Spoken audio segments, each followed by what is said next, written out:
અમદાવાદ મહાનગરપાલિકાએ જાહેરાત કરી હતી કે ફ્લાવર શોમાં કરી શકાશે પ્રી વેડિંગ અને મૂવી શૂટિંગ। આ માટે રખાયો હતો ભારે ભરખમ ચાર્જ। જો કે આ નિર્ણયનો ફિયાસ્કો થયો કેમ કે 17મી જાન્યુઆરી સુધી પ્રી વેડિંગ એટલે કે મૂવી શૂટિંગનું એક પણ બુકિંગ ન થયું। 3જી જાન્યુઆરીથી સાબરમતી રિવરફ્રન્ટ પર ફ્લાવર શો શરૂ થયો છે।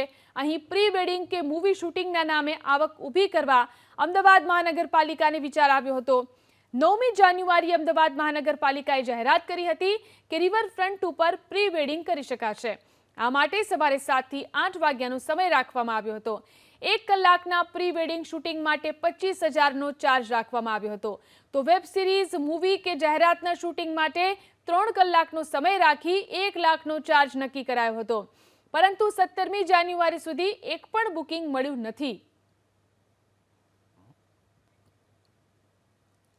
તો આ ફ્લાવર શો કે જેમાં મોટી સંખ્યામાં મુલાકાતીઓ આવે છે, પરંતુ મૂવી શૂટિંગ અને પ્રી વેડિંગ માટે તેને આપવાનો જે વિચાર હતો તેને લઈને હજી સુધી એક પણ ઓર્ડર કે એક પણ વ્યક્તિ ત્યાં પહોંચ્યું નથી।